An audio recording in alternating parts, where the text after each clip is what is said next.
पूर्णाहुति पर्यन्तं ब्राह्मण वेद आशीर्वचनं पूजाञ्च करिष्यामः।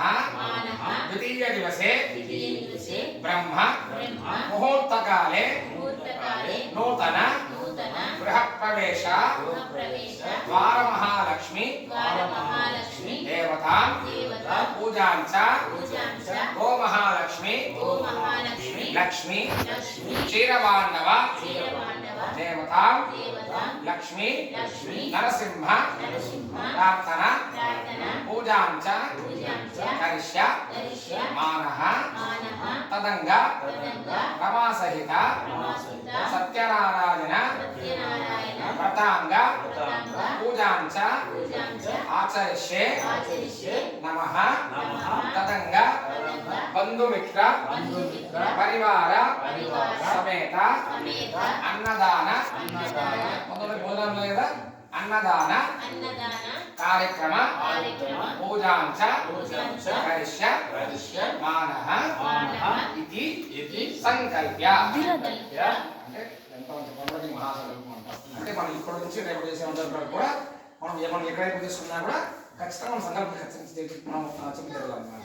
కాబట్టి మనము కొత్తింటిలో ఏ పూజలు చేస్తున్నామో ఏ దేవత మనము ఆవాహన చేస్తున్నామో అలాగే తదుపరి ఏవే పూజలు ఉంటుంది అని కూడా మనం సంకల్పం మనము చెప్పడం జరిగింది అన్నమాట విశేషంగా. అందుకే మనం చేసే కార్యక్రమంలో కూడా ఈ యొక్క కొత్తింట్లో మనకు సమాధానకు ఎటువంటి దోషాలు తొలగిపోవడం కోసం మనము మన ఇంటిలో కానీ మనం బయట కానీ మన ఇతరులకు ప్రాకారంలో కానీ దోషాలు తొలగిపోవడం కోసం మనము గర్భం చేసుకుంటాము.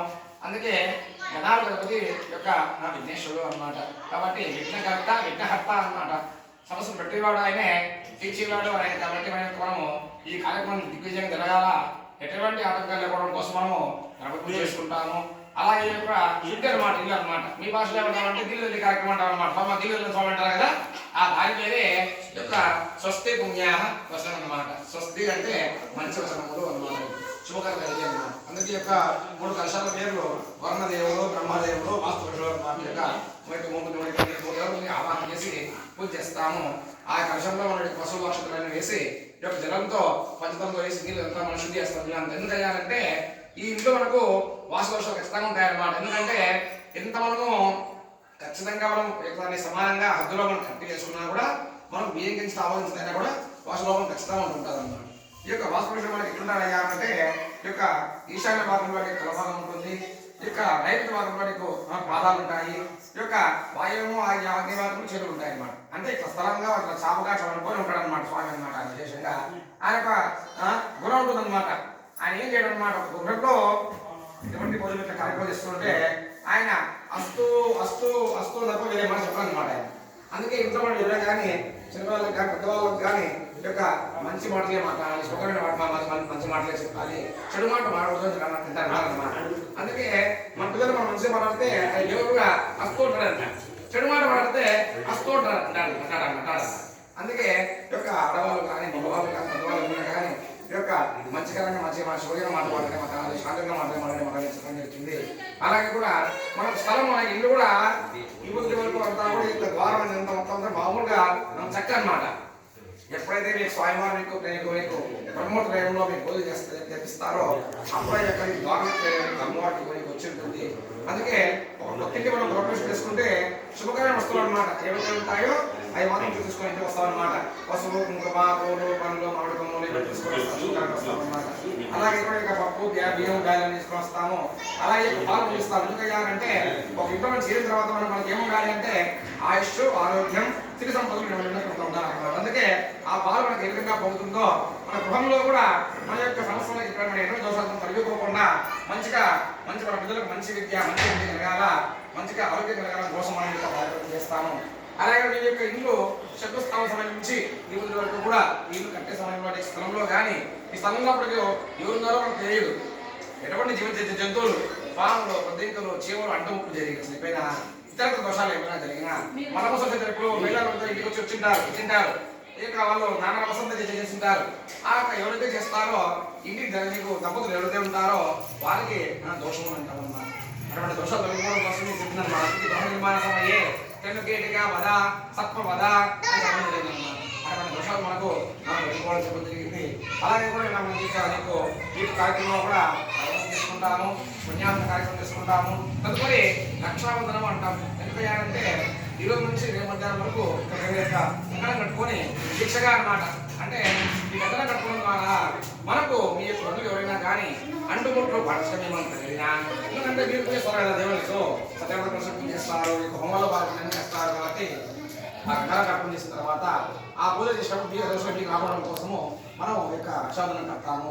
ఆ కంకణం కట్టిన తర్వాత కూడా విగ్రహాన్ని మాట విన్నా ఎవరన్నా మిమ్మల్ని ఏమన్నా అన్నా మీ బంధువులు ఎవరు మిమ్మల్ని తగిలినా కూడా ఆ దోషాలు మీకు రావడం కోసము యొక్క రక్ష అని. అందుకే అనమాట రక్ష అని అనమాట. కాబట్టి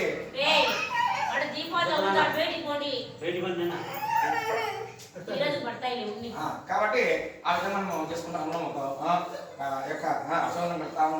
తదుపరి వృత్తికరణం అంటారు. రాములకు యొక్క సాధిస్తారు అన్నమాట. ఏమయ్యానంటే స్వామి ఈ రోజు నుంచి రేపటిదాకా చేసే కార్యక్రమం శ్రీ స్వామి మీరు ఏ పూజలు ఇస్తారో ఏమంతా చెప్తారో మాకు తెలియదు, కానీ ఆ యొక్క పుణ్య ఫలితాన్ని మాకు ఇవ్వండి స్వామి అని చెప్పేసి ఆ యొక్క ఆకు ఒక్క దక్షిణ పెట్టుకొని మధ్యలో పెట్టుకొని రాముడు దత్తాశ్రీగా రాముడు దక్ష ఇచ్చి స్వామి మా ఇంట్లో గృహంలో దోషాలు తొలగించేసి మనం ఒక స్థలం తీసుకొని పట్టణాలను ఏ విధంగా మనం రాయిస్తామో ఆ విధంగా యొక్క మా స్వాములు స్వాములు కూడా ఆ బాధ్యత మాకు ఇస్తారన్నమాట. ఆ బాధ్యత మాకు ఇచ్చి ఈ కార్యక్రమాలు దిగ్విజయంగా తెప్పించి దోషులను తొలగించి మాకు మంచి ఆరోగ్యం చేయి స్వామి అని చెప్పి దాన్ని చేయడం మన యొక్క వృత్తికరణం అంటాం.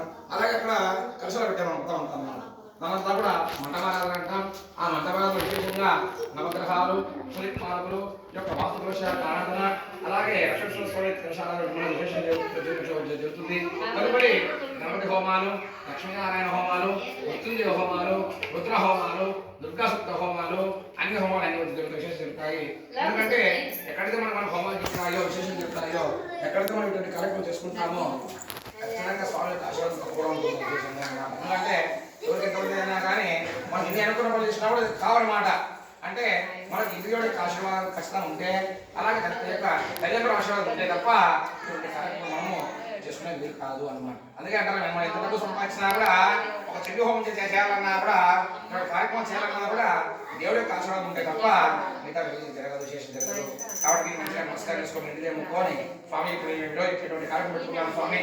కాబట్టి మా గృహంలో ఈ నుంచి రేపటి వరకు వచ్చే బంధువులకు కానీ మామూలుగా ఎటువంటి ఆటలు తెలుసుకోకుండా మంచిగా తిరిగి బాగుండాలి, ఎటువంటి ఇబ్బంది మంచిగా నమస్కారం చేసుకోవడం విశేషంగా ఒకసారి అట్లా మా మాట్లాడుకోండి ఇక్కడ కమిటీ వేసి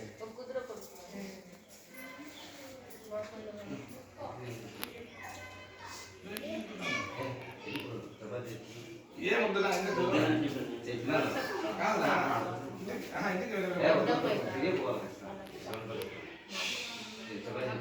అమ్మాయి ఇబ్బంది పెట్టదు, వద్దు బాగున్నామా కాదు మేము దగ్గర తీసుకుపోతాం మేము చెప్తాను. ఓం సంకల్ప్యాయ కర్షాశితం